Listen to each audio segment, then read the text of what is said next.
누가복음 9장 51절에 보면 예수님께서 승천하실 기약이 참에 예루살렘을 향하여 올라가기로 굳게 결심하시고 라고 말씀하십니다.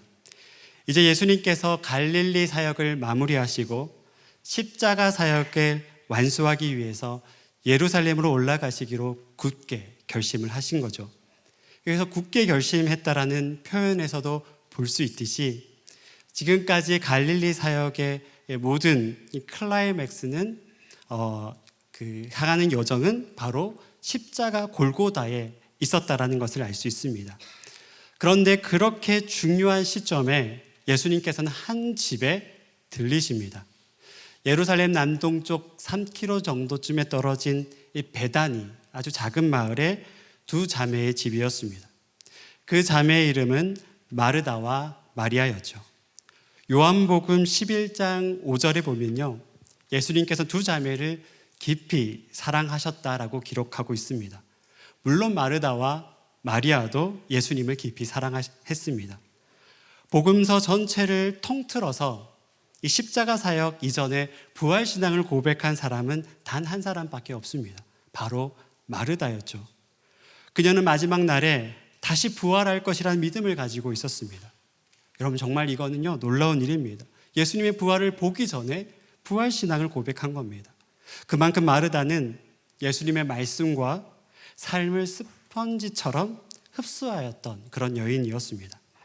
마르다와 마리아는 예수님을 깊이 빠져 있었던 그런 여인이었죠. 두 사람의 인생은 완전히 예수님에게 몰입되어 있었습니다. 몰입이라는 단어의 사전적 의미는요, 어떤 일을 깊이 파고들거나 빠지는 것을 말합니다. 복음서에 등장하는 두 자매의 모습이 몰입이라는 이 단어의 의미와 가장 잘 어울리는 삶을 보여준 거죠. 그런데 예수님께서 이 자기 집에 오신다고 하니까 이 마리아의 마음이 얼마나 이게 두근거렸겠습니까? 그녀는 사랑하는 예수님을 위해서 뭐든지 다 해주고 싶었을 겁니다. 우리가 누군가를 사랑한다라는 것은요, 그 사랑과 깊은 관계를 맺고 싶은 열망을 표현하는 거죠. 그래서 사랑은 자연스럽게 드러나게 되어 있습니다. 사랑은 말로든 행동이든 반드시 되게 마련이죠. 게리 체프먼의 사랑을 표현하는 5가지 언어가 있다고 말합니다. 여러분들도 잘 아실 텐데요. 바로 인정하는 말, 함께하는 시간, 그리고 선물, 봉사, 스킨십, 이 5가지가 사랑의 언어라고 말합니다. 사람마다 주로 사용하는 사랑의 언어가 한 2가지쯤 있고요. 보통은 자신이 사랑을 표현하는 방식으로 또 그 사랑을 받고 싶어 한다고 말합니다. 아마도 마르다의 사랑의 언어는 봉사였던 것 같습니다. 예수님께서 최고의 식탁을 차려드리는 것, 그것이 마르다가 할 수 있는 최고의 사랑의 표현이었죠. 만약 어제 구운 그 푸석한 빵과 오래된 포도주 정도를 내놓는 거라면 사실 분주할 이유가 전혀 없습니다. 하지만 예수님께서 오시는데 그런 음식으로는 도저히 이 마르다 스스로가 용납할 수가 없죠. 그래서 갓 구운 빵, 최상급 포도주, 그리고 함께 나눌 수 있는 그 생선, 그리고 그 과일 몇 가지 정도는 식탁에 올리고 싶었을 겁니다. 그 정도는 돼야 마르다가 마음이 편했겠죠. 그것이 마르다가 사랑을 표현하는 방식이었고요. 예수님을 향한 깊은 사랑의 표현이었습니다. 그래서 마르다의 마음은 분주했고요. 생각하면 생각할수록 마음이 복잡해졌습니다. 저는 외가댁을 떠올리면요, 마음이 참 따뜻해집니다. 외할머니가 저를 참 많이 사랑해 주셨던 것 같습니다. 그런데 신기하게도 외가댁에 가면요, 할머니께서 야, 먹을 것이 없다, 어떡하니, 먹을 것이 없다 하시면서 계속 음식이 나오는 겁니다. 알고 보니 며칠 전부터 제가 온다는 소리를 듣고 먹을 것을 창고에 미리미리 준비해 두셨던 거죠. 가만히 생각해 보면 할머니께서 살아생전에 저를 사랑한다고 말한 적이 단 한 번도 없더라고요. 그런데 저는 알고 있었습니다. 할머님이 저를 얼마나 사랑하는지 말하지 않아도 느낄 수 있었습니다. 마르다 역시 분주하게 준비하면서 이렇게 말하고 있는 겁니다. 예수님, 저 정말 예수님을 사랑해요. 그렇게 표현하고 있었던 것이죠. 그런데 마리아는 마르다와는 사랑의 표현의 방식이 조금 달랐습니다. 아마 마리아의 사랑의 언어는 함께하는 시간이거나 혹은 스킨십이었을 겁니다. 어쩌면 두 가지 모두였을 수도 있습니다. 마리아는 예수님과 같은 공간에 가장 가까운 자리에 머물고 싶어 했습니다. 그녀는 주님의 발치에 앉아서 말씀을 듣는 것을 좋아했고요. 예수님도 그런 마리아를 사랑하셨습니다. 마리아는 그분 곁에서 그분의 육성을 들으며 점점점 그 사랑 안에 깊이 빠져들었습니다. 여러분, 그렇다면 마르다와 마리아 중에 예수님께서 더 선호하는 사랑의 표현 방식은 무엇이었을까요? 어쩌면 우리는 마리아의 방식이었을 것이라고 생각할지도 모릅니다. 여러분, 하지만 그렇지는 않습니다. 오늘 공동체 모임에서 함께 나눌 빌드업 교제에서도 잘 설명해 주셨듯이 예수님께서는 두 자매가 사랑의 표현의 그 방식 자체를 문제 삼지 않습니다. 마르다처럼 사람을 환대하고 정성껏 음식을 준비하고 섬기는 모습도 주님은 기뻐하셨고요. 마리아처럼 주님의 발치에 앉아서 말씀을 듣고 교제하는 모습도 주님은 분명히 기뻐했을 겁니다. 그런데 예수님께서 마르다를 보시면서 정말로 안타까워하는 지점은 무엇이냐면 그녀 안에 분주함 때문에 기쁨이 사라졌다라는 사실입니다. 누가복음 10장 41절 42절에 쉬운 성경으로 보면 이렇게 말씀하고 있습니다. 마르다야 마르다야, 너는 너무 많은 일 때문에 걱정하며 안절부절 못하는구나. 그러나 필요한 일은 오직 한 가지뿐이다. 마리아는 그 좋은 쪽을 선택하였으니 결코 빼앗기지 않을 것이다. 예수님께서는 마르다의 모습을 보시면서 걱정하며 안절부절 못하구나라고 말씀하시며 안타까워하십니다. 너무나 사랑하는 예수님을 위해서 최고의 식탁을 준비하고 싶었던 그 열심 때문에 정작 예수님이 자신을 찾아와서 왔다는 그 기쁨을 놓쳐버린 거죠. 바로 그 지점이 예수님께서는 안타까우셨던 겁니다. 만약 마르다가 음식을 준비하면서 이 식탁을 예수님과 함께 차려 먹으니까 너무 좋다, 그런 그 감정을 상상하며 또 그 장면을 상상하며 즐겁게 기쁘게 준비했다면 예수님께서도 마르다에게 이렇게 말씀하셨을지도 모릅니다. 마르다야, 너도 좋은 선택을 했구나.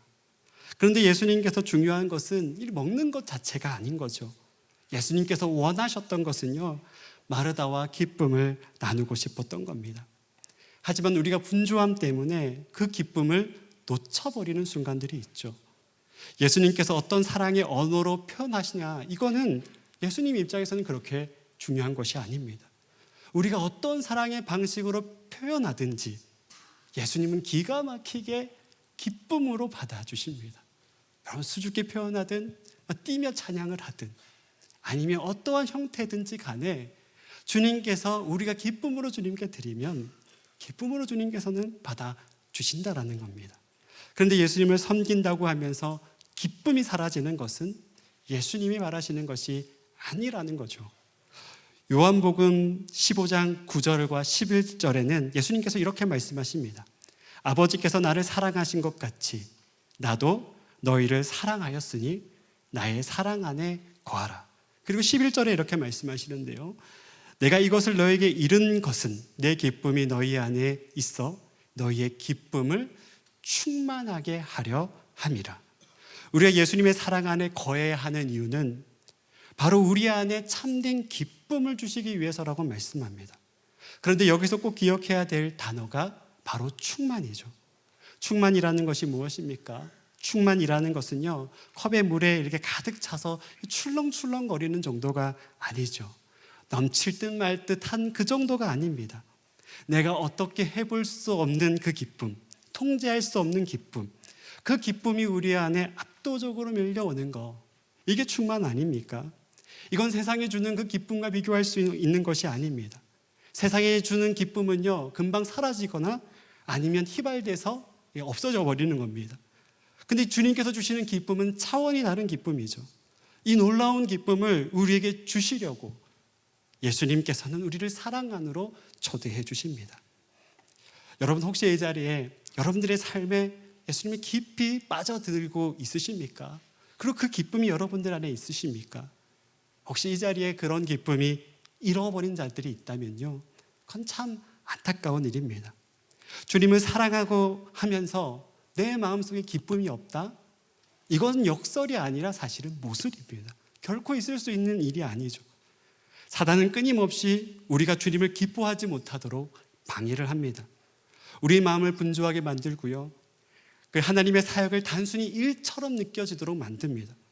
또한 사랑을 행동으로 표현하는 대신 그냥 말로만 해도 되는 것처럼 우리의 사랑을 축소시켜 버립니다. 축소시킨 것만큼 기쁨도 줄어들게 되죠. 결국 우리가 예수님을 깊이 빠져들어서 기뻐하지 못하도록 사단은 온갖 방해를 다 하는 겁니다.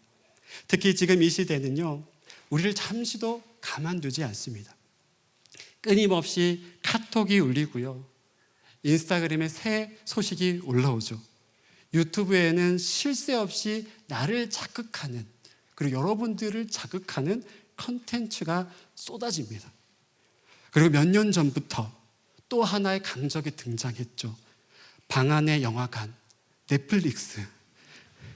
생각 없이 보다 보면 어느새 시간이 사라져버리고 하루가 훌쩍 지나가 버립니다.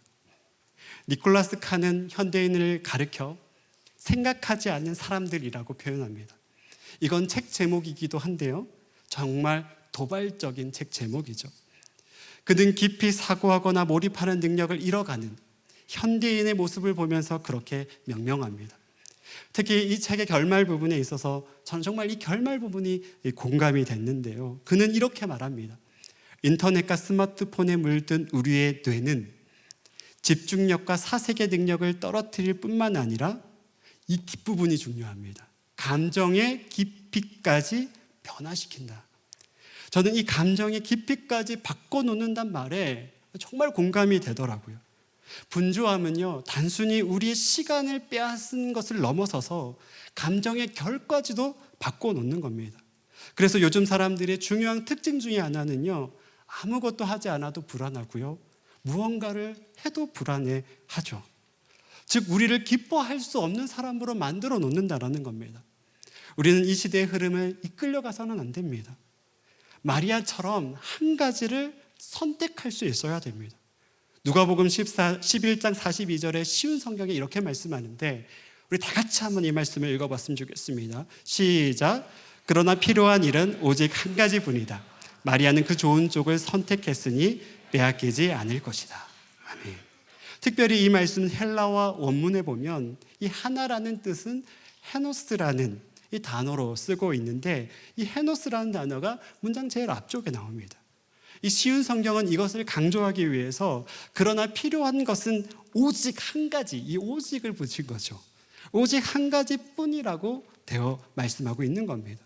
물론 이 말씀은 우리의 삶에서 멀티태스킹을 하지 말라는 의미는 아닙니다. 주님께서 주고자 하시는 그 한 가지가 무엇이겠습니까? 그 한 가지가 무엇이겠습니까? 그 한 가지가 바로 기쁨이라는 겁니다.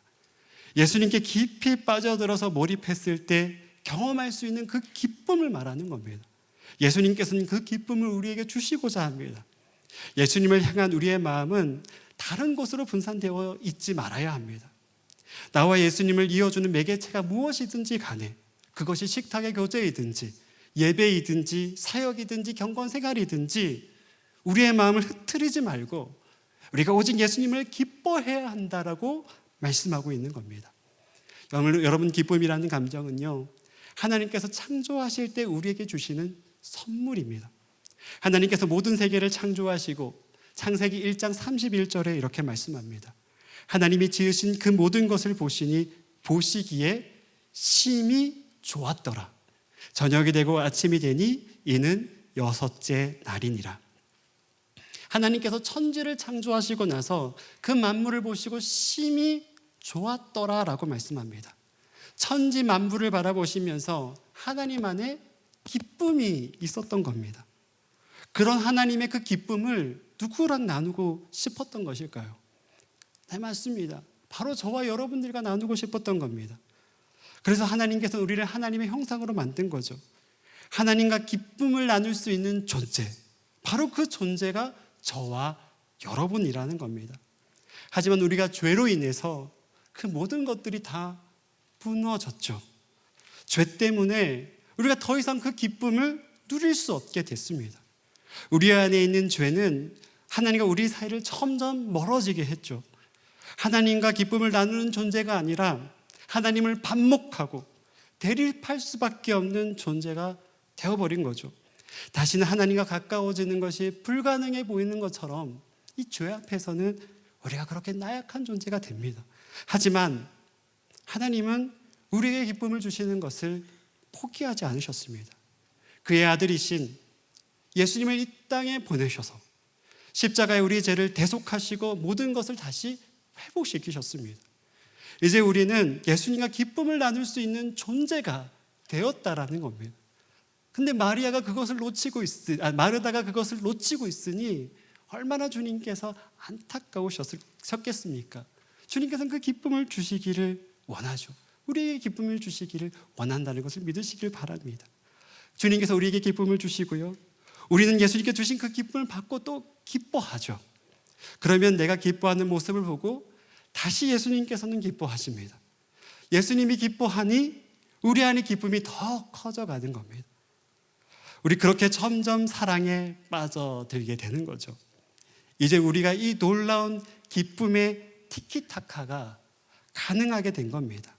우리가 분주함에 사로잡혀 근심하고 매여 있지 않다면 우리는 모든 기쁨을 온전히 누릴 수 있는 존재가 되었습니다. 오늘 특별히 예수님께서는 우리를 성찬의 자리로 초대하십니다. 성찬은 단순히 종교적 의례가 아닙니다. 빵을 떼고 포도주를 나누는 이 식탁의 교제 안에 예수님께서 친히 우리 가운데 오시겠다고 약속하셨습니다. 예수님은 모든 사람들이 그분께 나올 수 있도록 식탁을 준비하시죠. 만약 성찬이 복잡하거나 거창한 의식이나 절차가 요구됐다면 우리는 자칫 겉모습에 집중할지도 모릅니다. 또는 평범한 사람들은요, 이 성찬에 참여하지 못할지도 모릅니다. 하지만 식탁은 다르죠. 식탁은 예수님과 나, 그리고 우리가 서로 바라보며 사랑을 나눌 수 있는 자리가 바로 식탁의 자리입니다. 여러분, 식탁의 기쁨은 무엇과 비례합니까? 식탁의 기쁨은 그 사람을 사랑하는 것과 비례합니다. 가장 기뻐하는 식탁, 기쁜 식탁은요, 가장 사랑하는 사람과 함께하는 식사이지요.